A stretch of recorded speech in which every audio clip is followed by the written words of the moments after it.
देवघर नगरिया में एक गो मंदिरवा जिला हिलवले बा। देवघर नगरिया में एक गो मंदिरवा जिला हिलवले बा। शिव गुरु के रूपवा अनमोल जिला हिलवले बा। शिव गुरु के रूपवा अनमोल जिला हिलवले बा।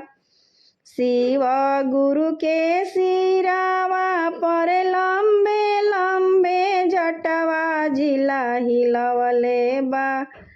लंबे लंबे जटवा जिला हिलवले बा। जटावा से बहे गंगा धार जिला हिलवले बा। जटावा से बहे गंगा धार जिला हिलवले बा। देवघर नगरिया में एक गो मंदिरवा जिला हिलवले बा। शिव गुरु के रूपवा अनमोल जिला हिलवले बा। शिव गुरु के रूपवा अनमोल जिला हिलवले बा। शिव गुरु के कानवा में बिछुआ के कुंडलवा जिला हिलवले बा। शिव गुरु के कानवा में बिछुआ के कुंडलवा जिला हिलवले बा। लीलारा पर दूजिया के चांद जिला हिलवले बा। लीलारा पर दूजिया के चांद जिला हिलवले बा। देवघर नगरिया में एक गो मंदिरवा जिला हिलवले बा। देवघर नगरिया में एक गो मंदिरवा जिला हिलवले बा। शिव गुरु के रूपवा अनमोल जिला हिलवले बा। शिव गुरु के रूपवा अनमोल जिला हिलवले बा। शिव गुरु के गलावा में सरफ के मालावा जिला हिलवले बा।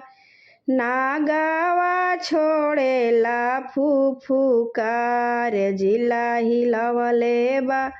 नागावा छोड़ेला फुफुकार जिला हिलवले बा।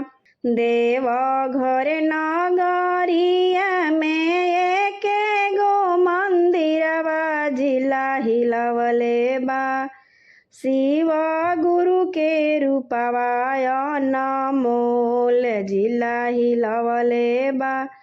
शिव गुरु के रूपवा अनमोल जिला हिलवले बा। शिव गुरु के हाथवा में त्रिशूल डमरुआ जिला हिलवले बा। शिव गुरु के हाथवा में त्रिशूल डमरुआ जिला हिलवले बा। डमरू बाजेला डमाडम जिला हिलवले बा। डमरू बाजेला डमाडम जिला हिलवले बा।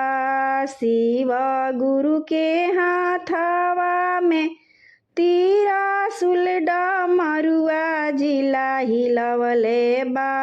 डमरू बाजेला डमाडम जिला हिलवले बा। डमरू बाजेला डमाडम जिला हिलवले बा। देवघर नगरिया में एक गो मंदिरवा जिला हिलवले बा।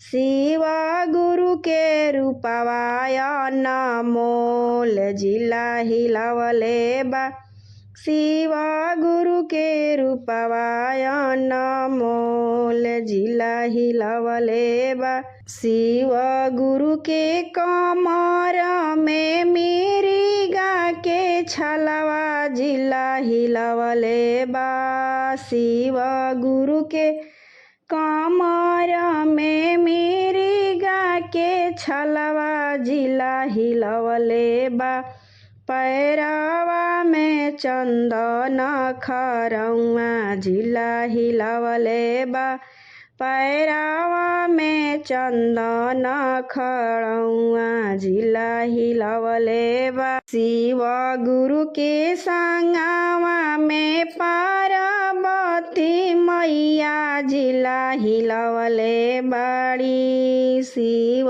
गुरु के संगवा में पार्वती मैया जिला हिलवले बा गोदिया में गणपत ललनवा जिला हिलवले बा गोदिया में गणेश ललनवा जिला हिलवले बा गोदिया में गणेश ललनवा जिला हिलवले बा देवघर नगरिया में एक गो मंदिरवा जिला हिलवले बा शिव गुरु के रूपवाय अनमोल जिला हिलवले बा शिव गुरु के रूपवाय अनमोल जिला हिलवले बा।